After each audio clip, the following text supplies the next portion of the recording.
اون عزیزانی که مثل من با پرده پانچیشون مشکل دارن موقع جابجایی کنار زدن از به هم ریختگیش ناراضیان، با من همراه باشن تا یه راه حل خوب و کاربردی بهتون بدم که این مشکلتون حل شه. این روزا توی هر خونه‌ای که میری یه دونه پرده پانچی هستش، ولی پرده پانچی دو تا ایراد اساسی داره. یکی این که از قسمتی که پایه میزنیم برای مهار چوب پرده به هیچ عنوان این پرده رو نمیشه کنار زد.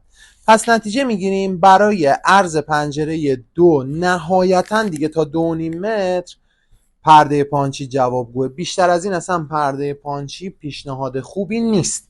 مورد دوم که صحبت اصلی امروز منه و براش میخوام راهکار ارائه بدم چیه؟ اصلا از اون بحث پایه و اینا که بگذریم، وقتی شما پرده پانچی رو اینجوری جمع میکنین خیلی راحت جمع میشه، خیلی مرتبه.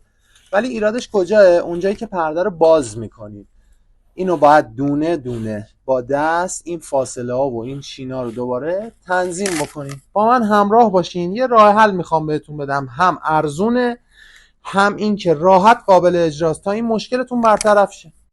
اولین کاری که باید انجام بدین حلقه پانچه رو از روی پرده جدا میکنین. بعدم بسته کمربندی که از قبل تهیه کردین رو آماده میکنین، یا اگر توی تهیه اونا مشکل دارین به سایت خودمون سر بزنین، با ما ارتباط بگیرین، به بهترین شکل هر جای ایران باشین براتون ارسال میکنیم. بسته کمربندی انتهاشون یه سوراخ داره، یه دونه شیارم روی حلقه پانچ هستش که اینا رو روی هم قرار میدین، فشار میدین تا خوب جا بره.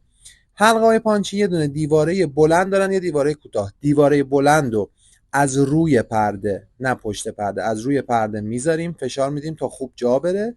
قسمتی که بسته کمربندی رو گذاشتیم به سمت مخالف، به سمت بیرون جا میزنیم. مراقب باشین که هر دو تا چینی که شما کارش رو انجام میدین بستای کمربندیشون جهت مخالف هم دیگه باشن که توی ادامه کار دلیلش رو متوجه میشین.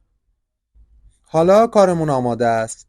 برای اینکه ترفندهای خوب از ما یاد بگیرین چنل ما رو ساب کنین که با ما همراه باشین.